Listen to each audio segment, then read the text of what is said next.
അപ്പോൾ ഈ ഇലക്ഷൻ അടുത്തിരിക്കുന്ന സമയത്ത് മൊത്തത്തിൽ CPM-നെതിരെ CPM-നുള്ളിൽ നിന്ന് വലിയ വിഷയങ്ങൾ ഉണ്ടായിക്കൊണ്ടിരിക്കും. ഇപ്പോൾ G. Sudhakaran, TK Raveendran, V. Kunhikrishnan, പിന്നെ അതുപോലെ ഇടുക്കിയിൽ S. രാജേന്ദ്രൻ, TK ഗോവിന്ദൻ, അതുപോലെ നമ്മുടെ PK ശശി, CPM-ന്റെ ഘടകകക്ഷിയിൽ അല്ല CPM-ന്റെ സ്വതന്ത്രനായിരുന്ന ഐഷ പോറ്റി, CPM-ന്റെ സ്വതന്ത്രനായിരുന്ന അൻവർ, അങ്ങനെ ഒരു വലിയ, പിന്നെ ഈ ഇടയ്ക്ക് സ്മിത സുന്ദരേശൻ എന്ന് പറഞ്ഞ് ഇവിടെ സ്ഥാനാർത്ഥിയായി, ഒരു വലിയ ഒരു എതിർപ്പ് മുമ്പെങ്ങും ഇല്ലാത്ത CPM. അപ്പോൾ അങ്ങനെ ഇരിക്കുമ്പോൾ ഇന്നലെ പത്തനംതിട്ടയിൽ നിന്നൊരു വാർത്ത വരികയാണ്. അതും CPM-ന്റെ നെഞ്ചത്തടിക്കും. കാരണം CPM-ന്റെ മുൻ സംസ്ഥാന കമ്മിറ്റി അംഗവും അടൂരിലെ മുൻ MLA-യും CPM-ന്റെ പത്തനംതിട്ടയിലെ ഉന്നത നേതാവുമായിട്ടുള്ള ആർ ഉണ്ണികൃഷ്ണപിള്ള, അദ്ദേഹം പിണറായി വിജയന്റെ ഏറ്റവും അടുത്ത ആയിരുന്നു, ഇപ്പോഴും അത് തന്നെ. അദ്ദേഹത്തിന്റെ ഭാര്യ പ്രസിഡന്റായിട്ടുള്ള അടൂർ സർവീസ് സഹകരണ ബാങ്കിൽ വൻ അഴിമതി നടക്കുന്നതായിട്ട് അവർ പത്രസമ്മേളനം നടത്തി പറഞ്ഞിരിക്കും. അപ്പോൾ ഇവരെ കൊണ്ടുവരുന്ന ആരാന്നറിയോ? ഇവരെ കൊണ്ടുവരുന്നത് ഇദ്ദേഹം തന്നെയാണ് ഈ പത്രസമ്മേളനത്തിന്. അപ്പോൾ ഇതിൻ്റെ പിന്നിൽ എന്തായിരിക്കും എന്നാണ് ഇപ്പോൾ എല്ലാവരും ചിന്തിക്കുന്നത്. സ്വാഭാവികമായിട്ടും എല്ലാവരും ചിന്തിക്കും എന്താ അദ്ദേഹം പാർട്ടി വിടാൻ പോകുന്നുണ്ട്. ഇപ്പം നമ്മൾ ഈ ചർച്ച തുടങ്ങുന്നതിന് മുമ്പ് ഞാൻ അദ്ദേഹത്തെ വിളിച്ചിട്ട് ഞാൻ ആദ്യം എനിക്ക് ചോദിച്ചത്, സാറേ പൊൻതാമരയിലേക്ക് പോകുമോ എന്നാണ് ചോദിച്ചത്. അപ്പോൾ അദ്ദേഹം ചിരിക്കുകയാണ്. ഇതൊരു വാർത്തയായിട്ടുണ്ടെന്ന് തോന്നുന്നല്ലേ താമര എന്നുള്ളൊരു? അതെ, അതാണ് അതിലേക്ക് നമുക്ക് വരാം. അപ്പോൾ ഈ അടൂർ സർവീസ് സഹകരണ ബാങ്ക് എന്ന് പറയുന്നത് രൂപീകരണ കാലം തൊട്ട് CPM ഭരിച്ചുകൊണ്ടിരുന്ന ഒരു ബാങ്ക്. അപ്പോൾ അതിനകത്ത് അവിടുത്തെ ഏരിയ കമ്മിറ്റി അംഗമായിട്ടുള്ള ഒരു രവീന്ദ്രനായിരുന്നു പ്രസിഡന്റ്. വർഷങ്ങളായിട്ട് അതിൻ്റെ പ്രസിഡന്റ്, അതുകൊണ്ട് 20 വർഷത്തിന് മുകളിലായിട്ട്. അങ്ങനെ പാർട്ടിയിലൊരു ധാരണ വരുന്നു, ഇവർ മാറണം, ഇത്രയും കാലം ഒരാൾക്ക് പോകാൻ പറ്റില്ല, അപ്പോൾ രവീന്ദ്രൻ മാറണമെന്ന് പറയുന്നു. അങ്ങനെ രവീന്ദ്രൻ മാറിയതിന് ശേഷമാണ് ഈ മഹിളാ അസോസിയേഷൻ നേതാവ് കൂടിയായിട്ടുള്ള ഈ ഉണ്ണികൃഷ്ണപിള്ളയുടെ ഭാര്യ പൊൻതാമരപ്പിള്ളയെ ബാങ്കിൻ്റെ പ്രസിഡന്റ് ആക്കുന്നത്. ആ ബാങ്കിൻ്റെ പ്രസിഡന്റ് ആയ സമയത്ത് അതിനുശേഷമാണ് ഈ നഗരസഭാ തെരഞ്ഞെടുപ്പ് വരുന്നത്. അപ്പോൾ അവിടെ അടൂർ നഗരസഭയുടെ 29ാം വാർഡിൽ നിന്ന് ഈ പൊൻതാമരപ്പിള്ള മത്സരിക്കുന്നു. ഭയങ്കര വാർത്താ പ്രാധാന്യം. അതാണ് ഇപ്പം മുമ്പേ മനുജ പറഞ്ഞ സംഭവം. കാരണം ഈ പേര് താമര, പേരിലൊരു താമരയുണ്ട്, പക്ഷേ CPM സ്ഥാനാർത്ഥിയാണെന്ന് പറഞ്ഞ വലിയ സ്റ്റോറികളാണ് എല്ലായിടത്തും വന്ന സ്റ്റോറി. ഈ താമരപ്പിള്ള എന്ന് പറയുമ്പം പൊൻതാമര, അപ്പോൾ അങ്ങനെ ശ്രദ്ധിക്കപ്പെട്ടു. പക്ഷേ എന്ത് സംഭവിച്ചതെന്ന് ചോദിച്ചാൽ അത് CPM-ന് ഒരു 400 വോട്ടോളം ഉള്ള ഒരു വാർഡാണ്. അവിടെ ഇദ്ദേഹം ഈ പൊൻതാമരപ്പിള്ളയ്ക്ക് വെറും 89 വോട്ടാണ്. CPM-കാർ പിന്നല്ലാതെ അവർ വാരി അവർ 3ാം സ്ഥാനത്തേക്ക് പോകും. അവിടെ കോൺഗ്രസ് ജയിക്കുന്നു, BJP 2ാം സ്ഥാനത്ത് വരുന്നു, ഈ പൊൻതാമരപ്പിള്ള 3ാം സ്ഥാനത്തേക്ക് പോകും. എന്തായിരുന്നു ഈ CPM-കാരോട് ഉള്ള വിദ്വേഷത്തിന്റെ കാരണം എന്താണ്? ഈ CPM-കാർക്ക് സ്ഥാനാർത്ഥി നിർണയം അപ്പം അവർ പറയുന്നത് ഇവർ സ്വയം സ്ഥാനാർത്ഥിത്വം പ്രഖ്യാപിച്ച് മത്സരിച്ചു എന്നാണ് CPM പറയുന്നത്. അതായത് ഒരു സുപ്രഭാതി ഇവർ ഭാര്യയും ഭർത്താവും കൂടെ ഏരിയ കമ്മിറ്റി ഓഫീസിലേക്ക് ചെന്ന് ഞങ്ങൾക്കാണ് ഈ വാർഡ് എന്നങ്ങ് പ്രഖ്യാപിച്ചു. അപ്പോൾ അങ്ങനെ പ്രഖ്യാപിക്കുമ്പോൾ മുതിർന്ന നേതാവാണ് അദ്ദേഹം എന്ന് പറഞ്ഞാൽ എന്താ പറയുന്നത്, നമ്മുടെ ജില്ലയിലെ ഏറ്റവും ജീവിച്ചിരിക്കുന്ന നേതാക്കളിൽ ഏറ്റവും മുതിർന്ന നേതാവ്. അപ്പോൾ അദ്ദേഹത്തോട് നോ പറയാൻ അവർക്ക് ഏരിയ കമ്മിറ്റിക്ക് സാധിക്കത്തില്ലായിരിക്കാം. എന്തോ ആയാലും അങ്ങനെയാണ് ഈ പൊൻതാമരപ്പിള്ള സ്ഥാനാർത്ഥിയായത് എന്നാണ് പറയുന്നത്. ഒരുപക്ഷെ അതുകൊണ്ടായിരിക്കാം അവർക്കെതിരെ ഒരു വിഷയം ഉണ്ടായത്. അപ്പോൾ എന്തായാലും അതൊരു വലിയ നാണക്കേടായി. അല്ല, ഇത് ഈ 75 ലക്ഷം രൂപയുടെ എന്തോ അഴിമതി അങ്ങനെ എന്തോ ആണ് പറഞ്ഞു വെക്കുന്നത്. ഇതിന് മേലെ അന്വേഷണം തുടങ്ങിയപ്പോ ഇത് CPM-ന്റെ പുള്ളിക്കാരി പറഞ്ഞത്, ഇപ്പൊ ഇന്നലെ മാധ്യമങ്ങളോട് പറഞ്ഞത്, ഇവര് നേരെ ഈ പ്രസിഡന്റ് സ്ഥാനം ഏറ്റെടുത്തതിന് ശേഷം ഇതിന്റെ കണക്കുകൾ പരിശോധിക്കുമ്പോൾ ഒരുപാട് പരാതികൾ വരും.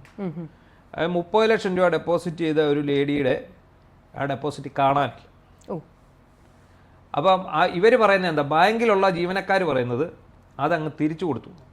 പക്ഷേ ഫിക്സഡ് ഡെപ്പോസിറ്റ് ആണല്ലോ, അവർ പറഞ്ഞ കിട്ടിയില്ല. കാരണം അവരുടെ കയ്യിലിരിക്കുക ഡെപ്പോസിറ്റ് സർട്ടിഫിക്കറ്റ്, കസ്റ്റമറുടെ കയ്യിലിരിക്കുകയാണ്. അവരുടെ കയ്യിലിരിക്കുക ഡെപ്പോസിറ്റ് സർട്ടിഫിക്കറ്റ് മേടിച്ചത് ക്യാൻസൽ ചെയ്തിട്ടാണല്ലോ നമ്മൾ ഡെപ്പോസിറ്റ് തിരിച്ചു കൊടുത്തത്. അപ്പൊ എന്താ സംഭവിച്ചതെന്ന് ചോദിച്ചാൽ ഇവരുടെ കയ്യിൽ ഡെപ്പോസിറ്റിന്റെ രസീത് ഇരിപ്പുണ്ട്, ഫിക്സഡിന്റെ ഡെപ്പോസിറ്റിന്റെ രസീത് ഇരിപ്പുണ്ട്. എന്നാൽ പൈസ തിരിച്ചു കൊടുത്തെന്നാ ഇവിടുത്തെ. ആ പൈസ എങ്ങോട്ട് പോയി ആർക്കും അറിയില്ല. അത് 2 സാധ്യതകളില്ലേ അപ്പോൾ ഈ പൊൻതാമരപ്പിള്ള ഒന്നെങ്കിൽ ഈ പണം സ്വന്തം കഴിവുകേടിന്റെ ഭാഗമായിട്ട് 10-75 ലക്ഷം രൂപ നഷ്ടപ്പെട്ടു പോയി, അത് CPM-കാരെ അങ്ങ് ബ്ലെയിം ചെയ്യാൻ വേണ്ടി ഇറങ്ങിപ്പോയതാണെന്ന് CPM-ന്റെ ഒരു ഇല്ല.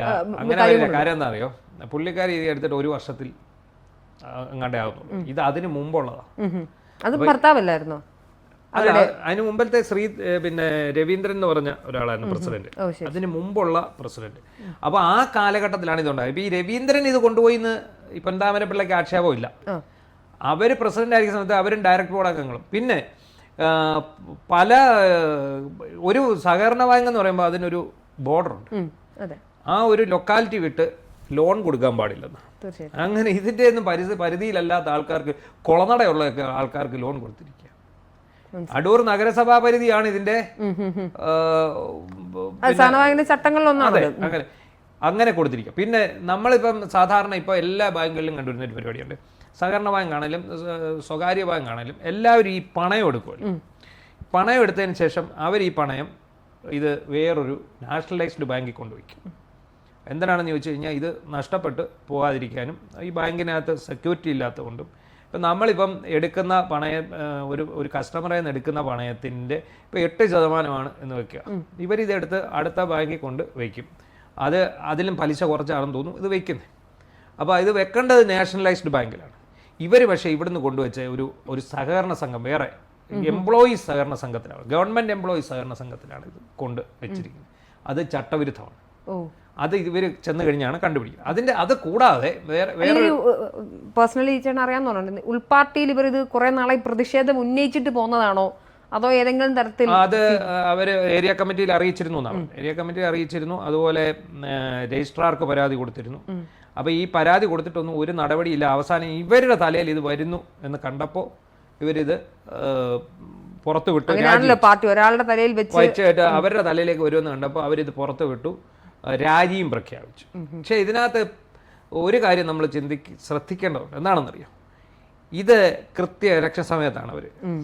അപ്പോൾ അതിനകത്ത് പാർട്ടിയെ പ്രതിരോധത്തിലാക്കുക എന്നുള്ള ഒരു ലക്ഷ്യം കൂടി ഉണ്ടാവുമല്ലോ, സ്വാഭാവികം. കാരണം ഇത്രയും വലിയ ഒരു ഹ്യൂമിലിയേഷൻ അവർക്കുണ്ടായി. അവർ വലിയ അപമാനമായി പോയി. അവർ എവിടെ 29ാം വാർഡിൽ അവർക്ക് 89 വോട്ട് മാത്രം കിട്ടി. അത് സമുന്നത നേതാവിൻ്റെ ഭാര്യയായിട്ടുള്ള മഹിളാ അസോസിയേഷൻ്റെ നേതാവായിട്ടുള്ള ഈ പൊൻതാമരപ്പിള്ളയ്ക്ക് അത്രയും കിട്ടുമ്പോൾ അവർക്ക് സ്വാഭാവികമായിട്ടും ഒരു ഭയങ്കര നാണക്കേടായി. അപ്പോൾ ഇപ്പോൾ ഇലക്ഷൻ സമയമാണ്. അടൂർ നിയമസഭാ മണ്ഡലത്തിലാണ്, CPI ആണ് അവിടെ മത്സരിക്കുന്നത്. ഇപ്പം ഇങ്ങനൊരു വിഷയം വരുന്നതോടെ എന്ത് സംഭവിക്കുമെന്ന് ചോദിച്ചാൽ അത് അവിടെ ചർച്ചയായി. ഇന്നലെ തന്നെ യൂത്ത് കോൺഗ്രസ്സുകാർ, അങ്ങനെയാണെങ്കിൽ ഇത് അടൂരിലൊരു മേൽക്കൈ ഉണ്ടായിരുന്ന CPI സ്ഥാനത്ത് നമുക്കറിയാം ചിറ്റയം ഗോപകുമാറാണ്. ചിറ്റയം ഗോപകുമാറിനെ സംബന്ധിച്ചിടത്തോളം തിരിച്ചടിയാവുന്ന ഒരു സാഹചര്യമല്ലേ ഇപ്പോൾ? ചിറ്റയം ഗോപകുമാർ ആയിരുന്നു ഇപ്പോഴവിടുത്തെ MLA. ഇനി അദ്ദേഹത്തിന്റെ ഏറ്റവും വലിയ പ്രശ്നം, അദ്ദേഹം CPIയുടെ ജില്ലാ സെക്രട്ടറി കൂടിയാണ്. അദ്ദേഹം ഇപ്പോൾ പുതുതായിട്ട് കൊണ്ടുവന്ന പ്രജി കണ്ണൻ എന്ന് പറയുന്ന ഒരു ലേഡിയെയാണ് കൊണ്ട് വന്നിരിക്കുന്നത്. അവരെ വിജയിപ്പിച്ചെടുക്കുക എന്നുള്ളതാണ് ഇപ്പോൾ അവരുടെ ഒരു പ്രഖ്യാപിത ലക്ഷ്യം. കാരണം എന്താണെന്ന് ചോദിച്ചു കഴിഞ്ഞാൽ ചിറ്റയം 3 ടേമായിട്ടിരിക്കുന്ന ഒരു സ്ഥലമാണ്. അത് ചിറ്റയത്തിൻ്റെ ഭരണ നേട്ടങ്ങളും അവർ തോറ്റു കഴിഞ്ഞാൽ അത് ചിറ്റയം തോക്കുന്നതിന് തുല്യമാണ്. അദ്ദേഹം CPIയുടെ ജില്ലാ സെക്രട്ടറിയാണ്. അതിലെല്ലാം ഉപരി ഇടതുമുന്നണിയിലെ ഏറ്റവും ശക്തമായ ഒരു ഏരിയയാണ് ഈ അടൂർ എന്ന് പറയുന്നത്. ഇടതുമുന്നണിയിലെ CPMൻ്റെ മുൻ ജില്ലാ സെക്രട്ടറി, 2 ജില്ലാ സെക്രട്ടേറിയറ്റ് അംഗങ്ങൾ, ഒരു ജില്ലാ കമ്മിറ്റി അംഗം, അങ്ങനെ വലിയ ഒരു പ്രബലമായ ഒരു ഏരിയ ഉള്ള ഒരു സ്ഥലമാണ് ഈ അടൂർ. അവിടെ CPMൻ്റെ ഭാഗത്തു നിന്ന് ഇങ്ങനൊരു പ്രചാരണം വരുന്നതോടെ ഇത് ഇലക്ഷനെ ബാധിക്കും. അത് CPIയെയും ബാധിക്കും തത്വത്തിൽ. പിന്നെ അവിടെ 2 പേരും ഇടതിൻ്റെയും വലതിൻ്റെയും സ്ഥാനാർത്ഥികൾ പുതുമുഖങ്ങളാണ്. അതുകൊണ്ട് എന്തും അവിടെ സംഭവിക്കാം. ഈ 3 വർഷം 3 ടേം കൈവച്ചിരുന്ന LDFന് വേണമെങ്കിൽ ഇത് നഷ്ടപ്പെട്ടു പോയേക്കാം. പുതിയ UDFൻ്റെ സ്ഥാനാർത്ഥിക്ക് വിജയിക്കാൻ പറ്റിയെന്നും വരും. അപ്പം ചുരുക്കി പറഞ്ഞാൽ ഈ എല്ലാം സത്യമാണ്. എന്താണ് ഈ ബാങ്കിൽ ക്രമക്കേട് എന്നുള്ളത് സത്യമാണ്. ഈ പറയുന്ന മുൻ ഭരണസമിതിയുടെ കാലത്താണ് നടന്നത് സത്യമാണ്. പൊൻതാമരപ്പിള്ളയെ തേച്ചു എന്നുള്ളത് സത്യമാണ്. അപ്പം പക്ഷേ അത് സമയം, അത് അവരാ സമയം. ഞാൻ ചോദിക്കട്ടെ, ഈ ഇലക്ഷൻ സമയമാകുമ്പോൾ സ്വാഭാവികം ഇപ്പം UNA പോലൊരു സംഘടന നേഴ്സുമാരുടെ സമരം നടത്തിയത് തെരഞ്ഞെടുപ്പിന്റെ സമയം. കാര്യം അവർ തന്നെ അത് പറയുന്നുണ്ട്, ഞങ്ങൾക്ക് ഇതാണ് കൃത്യമായ സമയം എന്നറിയാവുന്നത്. പക്ഷെ തിരഞ്ഞെടുപ്പാകുന്ന സമയത്ത് നമ്മൾ ഇത്രയും നാൾ കാണാത്ത രീതിയിൽ ഒരു വലിയൊരു കൊഴിഞ്ഞുപോക്കാണ് CPM പാർട്ടിയിൽ നിന്നുണ്ടാകുന്നത്. സാധാരണ ഒരു വർഗപഞ്ചനോ കുലം കുത്തിയാക്കി 1-2 പേരൊക്കെയാണ് സാധാരണ ഇതിൽ വരിക. നേരത്തെ ആയിരുന്നെങ്കിൽ പുറത്തിറങ്ങുന്ന ആളുകളെ 51 വെട്ടി തീർക്കുന്ന ഒരു ചരിത്രമുണ്ടായിരുന്നു. ഇപ്പൊ അങ്ങനെ ചെയ്യാൻ പറ്റില്ല, വലിയ ഡാമേജ് ഉണ്ടാക്കി വെച്ചിട്ടുണ്ട്. അപ്പൊ എന്തുകൊണ്ടാണ് CPMന് ഈ ഒരു പിടുത്തം? കാര്യം അവരൊരു കേഡർ പാർട്ടിയാണ്. അവരെ സംബന്ധിച്ചിടത്തോളം പ്രവർത്തകർ പുറത്തേക്ക് പോകുന്നത് വലിയ നാണക്കേടുള്ള കാര്യമാണ്. വോട്ടാണ് കൊഴിഞ്ഞു പോകുന്നത്. എന്തുകൊണ്ടാണ് CPMന് ഇത്തവണ ഈ ഒരു സംഘടനാ ബലം കുറഞ്ഞു പോയതുകൊണ്ടാണെന്നാണ് തോന്നുന്നത്? അല്ല അത് CPM സംബന്ധിച്ചിടത്തോളം ഇവർക്കറിയാം ഈ പറയുന്ന സംഭവങ്ങളൊക്കെ നടക്കുന്നു, ഈ ക്രമക്കേടുകളൊക്കെ നടക്കും. പക്ഷെ അവരെ മാത്രമല്ല മൊത്തത്തിൽ മൊത്തം എല്ലാ ഈ പറയുന്ന കാര്യങ്ങളെല്ലാം ഉള്ളതാണ്. പക്ഷെ എന്താണ് പാർട്ടിയുടെ ഒരു രീതി? എന്ത് വലിയ മോഷണമായാലും ക്രമക്കേടായാലും അത് ഉൾപാർട്ടിക്കകത്ത് വരാവും. ഉൾപാർട്ടി ജനാധിപത്യമേ അനുവദിച്ചിട്ടുള്ളൂ പാർട്ടിക്ക്. CPM ഉൾപാർട്ടി ജനാധിപത്യം, CPM മാത്രമല്ല CPIക്കും. പുറത്ത് ഇതാരും പറയാൻ പാടില്ല, പുറത്ത് ആ ഒരു വിഷയമേ ചർച്ച ചെയ്യാൻ പാടില്ല. നിങ്ങൾക്ക് പറയാനുള്ളത് പാർട്ടി ഫോറങ്ങളിൽ പറയണം, അവിടെ തീരുമാനമെടുക്കും. ആ തീരുമാനം നിങ്ങൾക്ക് തൃപ്തികരമല്ലെങ്കിൽ നിങ്ങൾക്ക് പാർട്ടി വിട്ടു പോവാം. അപ്പം അങ്ങനെയാണ് ഇതുവരെ നടന്നുകൊണ്ടിരുന്നത്. ഇപ്പം ഈ പറയുന്ന സംഭവം ഇപ്പം എന്താ ചെയ്യുന്നത്? ഇപ്പം ഉൾപാർട്ടി ജനാധിപത്യം, അതായത് അവരുടെ ആ ഇന്നർ സർക്കിളിൽ പറയുന്നതിന് മുമ്പ് ഇവർ പുറത്ത് പറയും. പുറത്ത് പറഞ്ഞിട്ടാണ് ഇത് ഇന്നർ സർക്കിൾ. പിന്നെന്താ അവർ ചെയ്യുന്നത്? അടുത്തതെന്ന് പറഞ്ഞാൽ അവരുടെ പാർട്ടിയുടെ ഉപരി കമ്മിറ്റികൾ അല്ലെ ലോക്കൽ കമ്മിറ്റി അല്ലെ ഏരിയ കമ്മിറ്റി എല്ലാം കൂടെ ചർച്ച ചെയ്ത് ഈ ആളെ എടുത്തും കളയും. കെട്ടുറപ്പില്ലെന്നല്ലേ മനസ്സിലാക്കണ്ടേ? അതാ കാരണം ഈ എതിർപ്പുകൾ ഉൾപാർട്ടി ജനാധിപത്യത്തിൽ ചർച്ച ചെയ്തുകൊണ്ട് കാര്യമില്ല എന്നുള്ളതായി. എന്തായാലും ഉൾപാർട്ടി ജനാധിപത്യത്തിൽ നമ്മളിപ്പോൾ ഒരു സഖാവിനെതിരെ ഒരു സാധനം വന്നാൽ, ഇപ്പം മധുസൂദൻ ഉദാഹരണം, പയ്യന്നൂരിലെ മധുസൂദൻ ഫണ്ട് തട്ടിപ്പാണ്.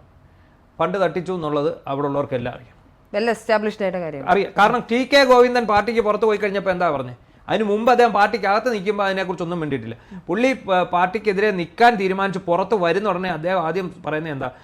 വി കുഞ്ഞികൃഷ്ണൻ പറഞ്ഞത് ശരിയാണെന്ന്. വി കുഞ്ഞികൃഷ്ണൻ പറഞ്ഞത് ശരിയാണെന്ന് പറഞ്ഞത്. അപ്പോൾ എന്താണ് ഇത്? നേരത്തെ പാർട്ടി ഘടകങ്ങളിൽ പറഞ്ഞുകൊണ്ടിരുന്ന ആൾക്കാർ ഇപ്പോൾ അത് എന്ത് ചെയ്തു? ആദ്യം അത് കുഞ്ഞികൃഷ്ണൻ പാർട്ടിക്കുള്ളിൽ പറഞ്ഞ വ്യക്തിയായിരുന്നു. അദ്ദേഹം പറഞ്ഞു എന്ന് കുഞ്ഞികൃഷ്ണൻ ഉള്ളിൽ പറഞ്ഞു കഴിഞ്ഞ് ഫലമില്ലെന്ന് കണ്ടപ്പോഴാണ് അദ്ദേഹം അത് പുറത്തു പറയുന്നത്. ഈ ഫലമില്ലാഴികയാണല്ലോ ഒരു പ്രശ്നം. അതെ, അതായത് ചോദിക്കുന്ന ചോദ്യങ്ങൾക്ക് ഉത്തരം കിട്ടാതില്ല. അതേപോലെ അഴിമതിയെ സംരക്ഷിക്കുന്ന ആളുകൾ, അല്ലെങ്കിൽ ഏതെങ്കിലും ഒരു സമുദായത്തിൻ്റെയോ അല്ലെങ്കിൽ ആൾബലമോ തണ്ടോ ഉള്ള ഒരു നേതാവ് പറയുന്നത് മാത്രം കേട്ടാൽ മതി എന്നൊരു ധാരണ. ഇപ്പോൾ ഫോർ എക്സാമ്പിൾ ഈ വെള്ളാപ്പള്ളി നടേശൻ നടത്തിയ പരാമർശത്തിൽ വലിയ വിമർശനം CPM-നുള്ളിൽ, ഞാൻ വരുന്ന നാട്ടിൽ നിന്നൊക്കെയുള്ള ആളുകൾക്കുണ്ട്. പക്ഷെ ഇവരുടെ തൊണ്ടയിൽ വെക്കാനേ പറ്റുള്ളൂ, നാവിലേക്ക് ഇത് കൊണ്ടുവരാൻ പേടിയാണ്. അപ്പൊ ഈ ഉൾപാർട്ടി ജനാധിപത്യം വെറും വേസ്റ്റ് അല്ലേ അങ്ങനെയാണെങ്കിൽ? അടിസ്ഥാനപരമാണെന്ന് മനസ്സിലായില്ല. വിഭാഗീയത ശക്തമാണ്, ഓരോരുത്തരും ആൾക്കാർ. ഇപ്പം MV ഗോവിന്ദന്റെ ആളാണ് മധുസൂദൻ, അതുകൊണ്ട് മധുസൂദൻ അവിടെ നിൽക്കും. കുഞ്ഞികൃഷ്ണൻ MV ഗോവിന്ദനെ എതിർക്കുന്ന ആളാണ്, കുഞ്ഞികൃഷ്ണൻ പുറത്തു പോകും. TK ഗോവിന്ദൻ MV ഗോവിന്ദന്റെ ഭാര്യയുടെ സ്ഥാനാർത്ഥിത്വം എതിർത്തയാളാണ്, അദ്ദേഹം പുറത്തു പോകും. അതായത് പാർട്ടിയിൽ ആ സമയത്ത് പ്രബലനാരോ അവരാണ് ചെയ്യുക. അപ്പം VS അച്യുതാനന്ദൻ്റെ കാലത്തും ഇങ്ങനെയൊക്കെ തന്നെയായിരുന്നു. പിണറായി ശക്തി പ്രാപിച്ചു വരുന്ന സമയത്ത് VS-ന് വെട്ടിത്തിരട്ടേണ്ടവരെ VS വെട്ടിയിരുത്തിയിട്ടുണ്ട്, ഇല്ല എന്നല്ല. അപ്പോൾ എന്താണെങ്കിലും ശരി, മുമ്പെങ്ങും ഇല്ലാത്ത വിധം, അതായത് അതുകൊണ്ടാണ് ഇന്നലെ നിരണം ഭദ്രാസനാധിപൻ മാർ കൂർലോസ്, അദ്ദേഹം നേരത്തെയും പറഞ്ഞാണ്, അദ്ദേഹം പറഞ്ഞപ്പോൾ പിണറായി വിജയൻ അദ്ദേഹത്തെ വിവരദോഷി എന്ന് വിളിച്ചു. എന്താ ഈ പാർലമെന്റ് തെരഞ്ഞെടുപ്പിൽ തോറ്റു കഴിഞ്ഞപ്പം അദ്ദേഹം പറഞ്ഞു ഭരണ തുടർച്ച അപകടമാണെന്ന് പറഞ്ഞു. ഈ തുടർച്ചയായിട്ടുള്ള ഭരണം കിട്ടിയത് കൊണ്ടുള്ള അപകടമാണ് ഈ സംഭവിച്ചിരിക്കുന്നത്, അതുകൊണ്ട് ഭരണ തുടർച്ച അപകടം. ഇന്നലെ അദ്ദേഹം അത് തന്നെ പറഞ്ഞു. ഇന്നലെ മാർ കൂർലോസ് ഇന്നലെ അത് തന്നെ പറഞ്ഞു. ഈ ചിന്തകനും ഇടതുപക്ഷത്തോട് ചേർന്ന് നിൽക്കുന്ന ആളാണ്, CPM-ന്റെ സ്വന്തം ആളാണ് പുള്ളി. അപ്പോൾ അദ്ദേഹം പറയുന്നത് ഇത് അപകടമാണെന്ന് പറഞ്ഞു. അത് തന്നെയാണ് സംഭവം. എന്താണ്? 2 ടേം ആരും ചോദ്യം ചെയ്യപ്പെടാനില്ലാതെ ഭരണം വരുന്നു. അതോടുകൂടി എന്ത് പറയുന്നു? ഇതിനകത്ത് അസംതൃപ്തരെല്ലാം ഇളകുന്നു, അവർ പരസ്യമായിട്ട് ചോദ്യം ചെയ്യാൻ തുടങ്ങുന്നു. അതാണ് സംഭവിക്കുക. അത് ഇനിയിപ്പോൾ എന്താ സംഭവിക്കുന്നത്? ഒരു 5 വർഷം കൂടി ഇവർക്ക് കിട്ടിയാൽ അതോടുകൂടി എന്താണ്? ഇത് തന്നെയാണ് ബംഗാളിലും സംഭവിച്ചത്, ത്രിപുരയിലും ഒക്കെ സംഭവിച്ചത് ഇത് തന്നെയാണ്. പാർട്ടി അണികൾക്കുള്ളിൽ നിന്ന് തന്നെ കൊട്ടാര വിപ്ലവം നമ്മൾ പറയുന്നത്. ഈ UDF-നെ സംബന്ധിച്ച് ഞാനൊരു അവസാനത്തെ എൻ്റെ ഒരു കാര്യം ഡൗട്ട് കൂടെ, അതായത് UDF-നെ സംബന്ധിച്ചിടത്തോളം അല്ലെങ്കിൽ കോൺഗ്രസിനെ സംബന്ധിച്ചിടത്തോളം ഇവർ ഈ ഇടതുപക്ഷത്തിലുള്ള ആളുകൾ തങ്ങൾ കുറച്ചുകൂടി അഹങ്കാരം കാണിക്കാൻ വേണ്ടി പറഞ്ഞത് ഞങ്ങളൊരു കേഡർ സംവിധാനമാണ്, ഞങ്ങളൊക്കെ ഞങ്ങളുടെ കാര്യങ്ങൾ ഉള്ളിൽ തന്നെ എന്നുള്ളതാണ്. കോൺഗ്രസിനുള്ളിൽ പൊട്ടിത്തെറി ഉണ്ടാകുന്ന സമയത്ത് VD സതീശന് അടക്കമുള്ള കോൺഗ്രസിന്റെ അധ്യക്ഷന്മാരൊക്കെ UDF-ന്റെ അധ്യക്ഷനൊക്കെ അടക്കം പറയുന്ന കാര്യങ്ങൾ, ഞങ്ങളൊരു സ്വതന്ത്ര പാർട്ടിയാണ്, ജനകീയ പാർട്ടിയാണ്, ജനാധിപത്യ പാർട്ടിയാണ്, ഞങ്ങളുടെ ഇടയിൽ പൊട്ടിത്തെറിയൊക്കെ ഉണ്ടാകും, അത് പുറത്തും വരും, പക്ഷെ ഞങ്ങളത് പരിഹരിക്കും എന്നുള്ളതാണ്. സത്യത്തിൽ പൊട്ടിത്തെറി ഉണ്ടാവുന്നതിൽ അത്ര വലിയ പ്രശ്നമില്ലെന്നാണ് എനിക്കിപ്പോൾ തോന്നുന്നത്. അടിസ്ഥാനപരമായി കേഡറാക്കി വെക്കുകയും അടിസ്ഥാനമായ ഉള്ളിലുള്ള പുഴുക്കുത്തുകളെ മനസ്സിലാക്കാതെ അതിനെ പരിഹരിക്കാതെ ആളുകൾ വീർപ്പ് മുട്ടി ഒരു ഘട്ടത്തിൽ പാർട്ടി ഉപേക്ഷിച്ച് പുറത്തിറങ്ങി പത്രസമ്മേളനം നടത്തി പാർട്ടിക്ക് തന്നെ ഡാമേജ് ഉണ്ടാക്കുന്നതിലും അത്യാവശ്യം കുറച്ച് പൊട്ടിത്തെറിയൊക്കെ ഉണ്ടെങ്കിലും വലിയ കുഴപ്പമില്ലാതെ അഭിപ്രായ സ്വാതന്ത്ര്യത്തോടെ ഉണ്ടാവുന്നതാണ്. അതാണ് ഞാൻ പറഞ്ഞത്. സിമ്പിളായിട്ട് കാര്യം ഇന്നലെ ശ്രീനാദേവി കുഞ്ഞമ്മ ഇവിടെ CPI വിട്ട് കോൺഗ്രസ് ഇപ്പം ശ്രീനാദേവി കുഞ്ഞമ്മയുടെ ചാനലിൽ ചോദിക്കുന്നുണ്ട്, അവർ പറയുന്നു എനിക്കിപ്പോൾ വലിയ സന്തോഷമുണ്ട്, എനിക്കിപ്പോൾ എന്തും പറയാം. തീർച്ചയായിട്ടും. അപ്പം ഞാൻ അനുഭവിക്കുന്ന ഒരു സന്തോഷമുണ്ടല്ലോ, അതാ അതിൻ്റെ ഉത്തരം. അതായത് നമുക്ക് മുകളിലെ ആകാശം ചൂണ്ടിക്കാണിച്ചിട്ട് അത് ഭൂമിയാണെന്ന് പറഞ്ഞ് നമ്മളോട് പറഞ്ഞു തരുമ്പം നമുക്കറിയാം അത് ആകാശമാണെന്ന്, പക്ഷേ അത് ചോദ്യം ചെയ്യാൻ പാടില്ല. മനസ്സിലായില്ലേ? ആ ഒരു അവസ്ഥയിൽ നിന്ന് യാഥാർത്ഥ്യങ്ങളിലേക്ക് ഇറങ്ങി വരാൻ പറ്റുന്ന ഒരു അവസ്ഥയിലേക്ക് ആൾക്കാർ മാറുന്നു. അത് മാത്രമല്ല, ഇപ്പോഴത്തെ ഒരു രീതിയിൽ കാലഘട്ടത്തിൽ ഒരാളും അത് സമ്മതിച്ചു കൊടുക്കില്ല. ഇതൊക്കെ പണ്ടായിരുന്നു. വ്യക്തി ഒരു യൂണിറ്റായി മാറുകയും അഭിപ്രായ സ്വാതന്ത്ര്യം ഉണ്ടാവുകയും വേണം.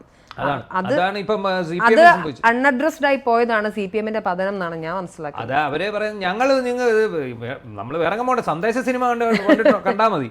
നമ്മൾ നിങ്ങൾക്ക് സ്വാതന്ത്ര്യം അനുവദിച്ചിട്ടുണ്ട്, ഉൾപാർട്ടി ജനാധിപത്യം പാർട്ടി അനുവദിച്ചിട്ടുണ്ട് എന്ന് പറഞ്ഞാൽ പാർട്ടി ഫോറങ്ങളിൽ മാത്രം ചർച്ച ചെയ്യാം. പക്ഷേ പുറത്തു വരുന്ന കാര്യങ്ങൾക്ക് എന്ത് മറുപടി പറയും? അതിനാണ് ഇവർ ഈ വിവരക്കേട് പിടിച്ച സൈബർ സേനയൊക്കെ ഇറക്കി വിട്ടിട്ട് അടിമകളെ ഇറക്കുന്നത്. അടിമകളെ കൂട്ടത്തോടെ ഇറക്കി അടിമകൾ ഇപ്പം നമുക്കറിയാം പിണറായി വിജയൻ്റെ ഇന്നലത്തെ പരാമർശം വീട്ടിൽ പോയി പറയാൻ പറഞ്ഞു. ആ പരാമർശത്തിന് ഇന്നിപ്പോൾ അടിമവേലകൾ തുടങ്ങിയിട്ടുണ്ട്. പ്രസംഗത്തിനിടയിൽ സംസാരിക്കും, പിന്നെ എന്താണ് പറയേണ്ടത്? ഞാനൊരു അടിമയോട് ചോദിച്ചു, അദ്ദേഹം കാണാതെ പഠിച്ച് പ്രസംഗിക്കായിരുന്നു എന്ന് ചോദിച്ചു. നമ്മൾ കാണാതെ പഠിച്ച് പറയുമ്പോൾ നമ്മൾ ഫ്ലോ എന്ന് പറഞ്ഞ പോലെ ഇത് കാണാതെ പഠിച്ച് നിങ്ങൾ പറയുകയായിരുന്നോ എന്നാണ് ഞാൻ ചോദിച്ചത്.